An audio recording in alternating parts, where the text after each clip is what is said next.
Hello guys, welcome back to my channel and welcome back here in Calle Cafe here in Montalban, Rizal. Just located along the highway, malapit po siya sa may simbahan. So kung hanap po ninyo ay magandang lugar, makapag-relax, makasama yung family nyo, yung girlfriend nyo, or yung wife nyo mismo, this is the place I can say and I can share it with you through this video.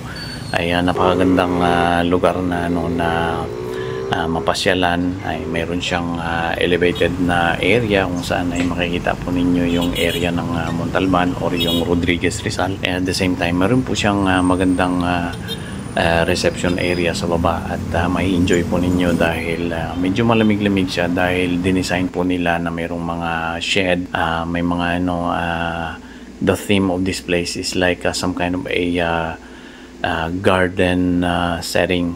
So maganda siya, especially during approaching twilight to night time. Maganda tong lugar na to, magandang setup niya. So salute po ako sa management na nakaisip ng ganitong setup. So ito po ay pinuntahan po namin ng misis ko. Then we just have dropped by para masubukan yung pagkain nila, yung drinks nila. They are offering hot and cold drinks at the same time. So bali mayroon silang mga iba't ibang mga pagkain through their menu. Ay mag-order lang po kayo at madali lang at siniserve din nila kaagad. It's just usual, maybe between 10 to 15 minutes at may serve na nila yung order nyo. At ang kagandahan ay hindi po kayo maboboard at may enjoy po ninyo yung lugar na to habang kasama nyo yung mahal nyo sa buhay. So kagaya po ng sinishare ko sa inyo, as usual kapag nasa bakasyon ay palagi kong sinasabi sa mga vlog ko, especially when it comes to family, ay it's not the food or it's not the place that matters, but it is the time that you spend together with your family, especially kasama mo yung wife mo, family mo, na mag-out kayo. So you're trying to build up some kind of a very good relationship and making some kind of memories together ng family mo.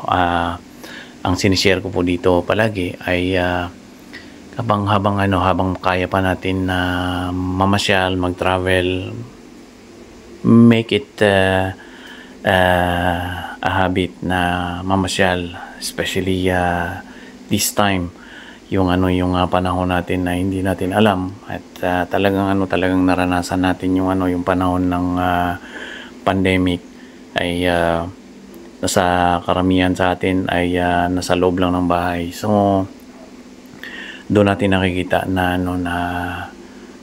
while make use of the time, the moment na mamasyal habang kaya pa natin at mapuntahan pa natin. So to think na yung mga ibang lahi ng mga foreigner, they spend much of their time and effort, especially finances, para lang makapunta dito sa atin to enjoy the place. So yun din yung sinishare ko po sa inyo. Dito sa atin, especially here in Rizal, maraming mga magagandang lugar na mapasyalan dito. I'm promoting it myself. So frankly speaking, marami pang mga magagandang lugar dito sa Rizal which is not yet discovered by the majority. Mayroon na dyan, existing na. All we need to do is try to little bit go out of the box and try to explore the place. Kahit saan man, maraming mga gandang lugar sa atin here in the Philippines. All we have to do is just make it fun.